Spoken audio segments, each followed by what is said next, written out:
questões que nós falamos aqui sobre a espiritualidade que estão relacionadas, e Paulo faz agora um diagnóstico, ele faz aquele relatório de todos os problemas que há na sociedade na sua época, e ele está trazendo à tona, descrevendo um mundo cheio de impiedade,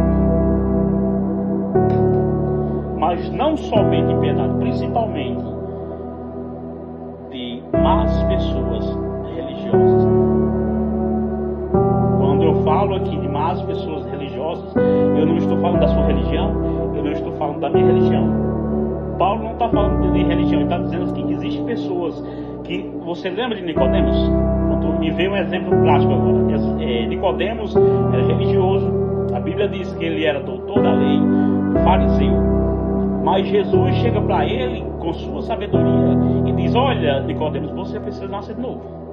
Ele diz: como é que eu vou nascer de novo sendo eu velho?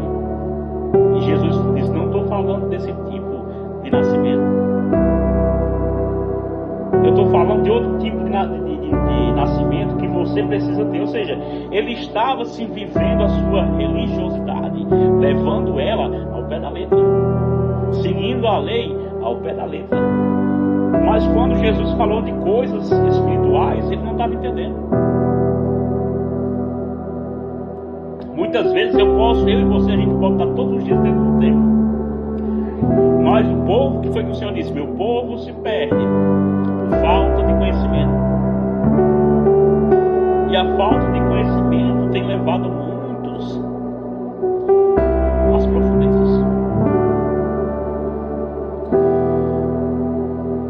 O Barth, ele vai destacar que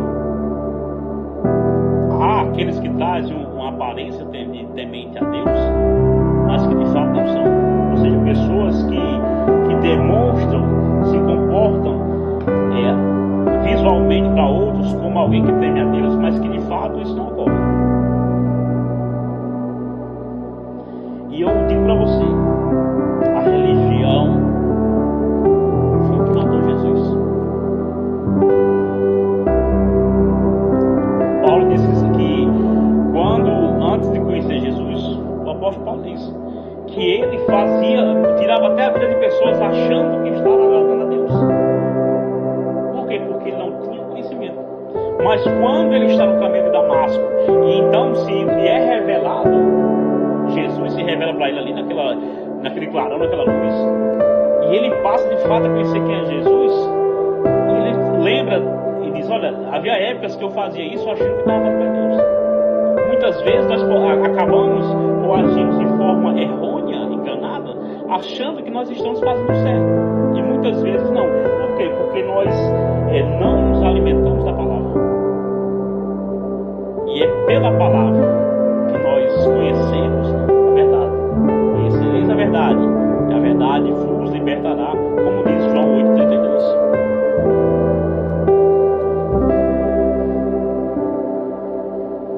E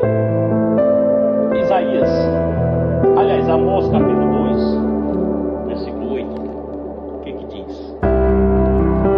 Amós capítulo 2, versículo 8 diz: e se deitam ao pé de qualquer altar sobre roupas empenhadas, e na casa do seu Deus bebem vinho dos que foram mortados.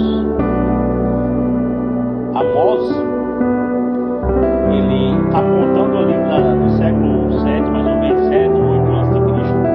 Amós, ele está mostrando os pecados de Israel e Judá, e particularmente ele está falando sobre isso, e ele faz uma denúncia a respeito do crescimento da religião, e simultaneamente a religião crescendo e crescendo também a justiça. Ser religioso não é sinônimo de melhora. Ser religioso não é sinônimo de santidade. E Amós aponta e diz: olha, e se deitam ao pé de qualquer altar sobre roupas empenhadas, e na casa do seu Deus bebem o vinho dos que foram mortados. Ele está trazendo a tona e apontando, dizendo: olha, existe esse tipo de pessoa. Isaías faz então um relatório similar a esse que Amós faz? Isaías capítulo 1, quando nós começamos o livro de Isaías, no capítulo 1, o que é que Isaías vai dizer aqui? Ó? Isaías capítulo 1, versículo 14 a 17. Ele diz, olha, ele está trazendo aqui esse relatório, trazendo à tona e mostrando como é que está essa nação pecaminosa, como é que eles o que é que eles estão cultuando, como é que eles estão cultuando. E ele vai dizer, as vossas festas da lua nova e as vossas solenidades, a minha alma as aborrece. Já me são pesadas, estou cansado de as sofrer. Pelo que quando estendeis as mãos, escondo de vós os olhos. Olha vocês. O Senhor está dizendo, quando vocês com esse pecado levantam as mãos, eu escondo os olhos. Sim, quando multiplicais as vossas orações, não as ouço, porque as vossas mãos estão cheias de sangue.